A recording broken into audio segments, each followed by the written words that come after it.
ವಾಣಿಜ್ಯ ಮತ್ತು ಕೈಗಾರಿಕಾ ಸಚಿವ ಪಿಯೂಷ್ ಗೋಯಲ್ ನಾಳೆಯಿಂದ ಈ ತಿಂಗಳ 27ರವರೆಗೆ 4 ದಿನಗಳ ಕಾಲ ಜಪಾನ್ಗೆ ಭೇಟಿ ನೀಡಲಿದ್ದಾರೆ. ವ್ಯಾಪಾರ ನಿಯೋಗದ ನೇತೃತ್ವ ವಹಿಸಿರುವ ಅವರು ಟೋಕಿಯೋ, ನಗೋಯಾ ಮತ್ತು ಒಸಾಕಾ ನಗರಗಳಿಗೆ ಭೇಟಿ ನೀಡಲಿದ್ದು, ನಿಯೋಗ ಉತ್ಪಾದನೆ, ಅರೆವಾಹಕಗಳು, ಶುದ್ಧ ಇಂಧನ, ಉಕ್ಕು, ಹಣಕಾಸು ಸೇವೆಗಳು, ಆರೋಗ್ಯ ರಕ್ಷಣೆ ಮತ್ತು ಸ್ಟಾರ್ಟ್ಅಪ್ಗಳಿಗೆ ಸಂಬಂಧಿಸಿದ 200ಕ್ಕೂ ಹೆಚ್ಚು ವ್ಯಾಪಾರ ಪ್ರತಿನಿಧಿಗಳನ್ನು ಒಳಗೊಂಡಿದೆ.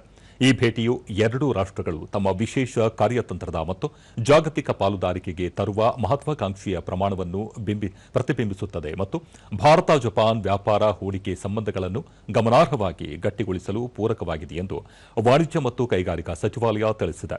ಟೋಕಿಯೋದಲ್ಲಿ ಸಚಿವರು ಭಾರತದ ಬೆಳವಣಿಗೆಯಲ್ಲಿ ದೀರ್ಘಕಾಲದಿಂದ ಪಾಲುದಾರರಾಗಿರುವ ಪ್ರಮುಖ ಜಪಾನಿನ ಸಮೂಹಗಳು ಮತ್ತು ಕೈಗಾರಿಕಾ ಸಂಸ್ಥೆಗಳ ಉನ್ನತ ನಾಯಕತ್ವದೊಂದಿಗೆ ಸರಣಿ ಸಭೆಗಳನ್ನು ನಡೆಸಲಿದ್ದಾರೆ. ಜೊತೆಗೆ 1500ಕ್ಕೂ ಹೆಚ್ಚು ಪ್ರಮುಖ ಜಪಾನೀಸ್ ಕಂಪನಿಗಳನ್ನು ಪ್ರತಿನಿಧಿಸುವ ಉನ್ನತ ಸಂಸ್ಥೆಯಾದ ಜಪಾನ್ ವ್ಯಾಪಾರ ಒಕ್ಕೂಟದ ಜೊತೆ ದುಂಡು ಮೇಜಿನ ಸಭೆ ನಡೆಸಲಿದ್ದಾರೆ. ಇದೇ ವೇಳೆ ಅವರು ಜಪಾನ್ ಆರ್ಥಿಕ ವ್ಯಾಪಾರ ಮತ್ತು ಕೈಗಾರಿಕಾ ಸಚಿವ ಅಕಾಜವಾ ರ್ಯೋಶಿ ಅವರೊಂದಿಗೆ ದ್ವಿಪಕ್ಷೀಯ ಮಾತುಕತೆ ನಡೆಸಲಿದ್ದು, ಅಲ್ಲಿನ ಸರ್ಕಾರ ಮತ್ತು ಸಂಸತ್ತಿನ ಹಿರಿಯ ಸದಸ್ಯರನ್ನು ಭೇಟಿ ಮಾಡಲಿದ್ದಾರೆ. ಇದೇ ಸಂದರ್ಭದಲ್ಲಿ ಜಪಾನ್ನಲ್ಲಿ ಇರುವ ಭಾರತೀಯ ಸಮುದಾಯದೊಂದಿಗೆ ಸಂವಾದ ನಡೆಸಲಿದ್ದಾರೆ.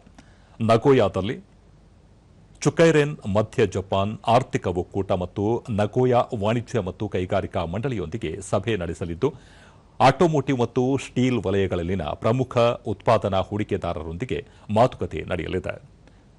ಒಸಾಕಾದಲ್ಲಿ ಎಲೆಕ್ಟ್ರಾನಿಕ್ಸ್, ಕೈಗಾರಿಕಾ ಮತ್ತು ಗ್ರಾಹಕ ವಲಯಗಳಾದ್ಯಂತ ಪ್ರಮುಖ ಜಪಾನಿನ ಕಂಪನಿಗಳೊಂದಿಗೆ ಸಭೆ ನಡೆಯಲಿದ್ದು, ಭಾರತದ ಉತ್ಪಾದನೆ, ಶುದ್ಧ ಇಂಧನ ಮತ್ತು ಗ್ರಾಹಕ ಮಾರುಕಟ್ಟೆಗಳಲ್ಲಿ ಅವಕಾಶಗಳನ್ನು ಹೆಚ್ಚಿಸುವ ಗುರಿ ಹೊಂದಿದೆ.